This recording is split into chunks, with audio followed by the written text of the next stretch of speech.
Il y a 60 ans, s'enregistrait l'album Bing et Satchmo de Bing Crosby et Louis Armstrong. Lorsque deux voix espiègles se rencontrent, le résultat ne peut être que détonnant. Le 28 juin 1960, débute l'enregistrement de l'album Bing et Satchmo réunissant Bing Crosby et Louis Armstrong. L'album sent bon la Nouvelle-Orléans, la bonne humeur et la complicité. Dans le studio de Los Angeles, des chœurs, avec notamment la présence de Johnny Mercer en personne, et un orchestre dont les arrangements et la direction sont entre les mains du compositeur et trompettiste Billy May. L'album sortira sur le label MGM, créé en 1946 par la Metro-Goldwyn-Mayer, afin de faire connaître les bandes originales de ses films. Bing Crosby et Louis Armstrong s'étant déjà croisés dans des studios de radio, mais aussi au cinéma dans Penny from Ivan en 1936, ou encore XO City en 1956, avec également à l'affiche Frank Sinatra et Grace Kelly. Deux titres sortiront en version single Dardanella et une composition du tromboniste Kiori Muscra-Ramble datant de 1926.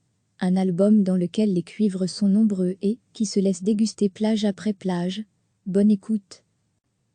Lorsque deux voix espiègles se rencontrent, le résultat ne peut être que détonnant. Le 28 juin 1960, débute l'enregistrement de l'album Bing et Satchmo réunissant Bing Crosby et Louis Armstrong. L'album sent bon la Nouvelle-Orléans, la bonne humeur et la complicité. Dans le studio de Los Angeles, des chœurs, avec notamment la présence de Johnny Mercer en personne, et un orchestre dont les arrangements et la direction sont entre les mains du compositeur et trompettiste Billy May. L'album sortira sur le label MGM, créé en 1946 par la Metro-Goldwyn-Mayer, afin de faire connaître les bandes originales de ses films. Bing Crosby et Louis Armstrong s'étant déjà croisés dans des studios de radio, mais aussi au cinéma dans Penny from Ivan en 1936, ou encore XO City en 1956, avec également à l'affiche Frank Sinatra et Grace Kelly. Deux titres sortiront en version single Dardanella et une composition du tromboniste Kiori Muscra-Ramble datant de 1926. Un album dans lequel les cuivres sont nombreux et qui se laisse déguster plage après plage. Bonne écoute.